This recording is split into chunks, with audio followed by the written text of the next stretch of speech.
Ang Korean drama ay isa sa pinakatinututukang palabas sa telebisyon ngayon. At kasabay ng tagumpay nito, ay ang grabe sa laking talent fee ng ilan sa iniidolo nating artista, na napasama pa sa listahan ng top 10 highest paid K-drama stars. Song Hye Kyo, $40,000 per episode. Ang Encounter actress na si Song Hye Kyo, ay isa sa highest paid female stars, at ambassador ng top beauty at fashion brands. Bukod sa Descendants of the Sun, siya rin ay kilala sa K-drama na Autumn in My Heart, Full House, at That Winter the Wind Blows. Si Song Hye Kyo din, ang lead actress sa drama na Now, We Are Breaking Up. Ji Chang-wook, $50,000 per episode. Si Ji Chang-wook ng Love Struck in the City ay nasa ika-9 na pwesto. Siya rin ang gumanap na lead actor sa Empress Ki, Healer, The K2, at maging sa Chinese drama na Mr. Right.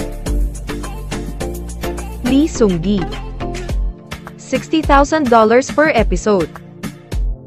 Si Lee Seung-gi ay isang mahusay na singer, host at actor kaya naman tinawag siyang triple threat ng industriya.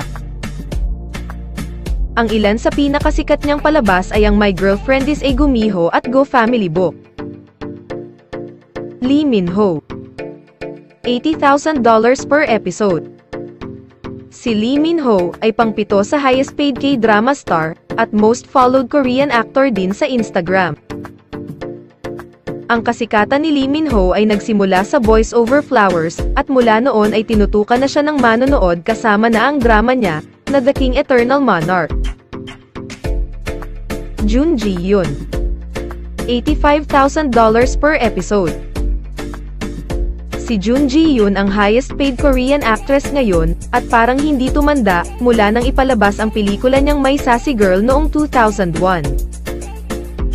Si Gianna Jun, ay kilala rin sa kanyang lead roles sa My Love from the Star, Legend of the Blue Sea, at pati na rin sa iba't ibang pelikula. Ang 39-year-old actress ay bumida rin sa 2021 horror thriller, na Kingdom Ashen of the North. Jo In-sung, $89,000 per episode. Pang-5 sa listahan, ang The Classic, at That Winter the Wind Blows actor na si Jo In-sung. Ang 39 na taong gulang na aktor ay matagal na ring hindi gumagawa ng drama series, kaya naman inaabangan na ng kanyang mga fans ang kanyang pagbabalik. So Ji-sub, $90,000 per episode. Si So Ji-sub ay nagsimula sa pag-arte noong 2002.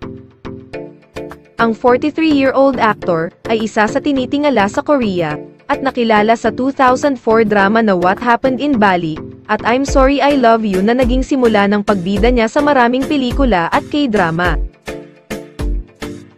Yoon Bin, $113,000 per episode. Ang Crash Landing on You lead actor naman na si Yoon Bin ay pangatlo sa listahan.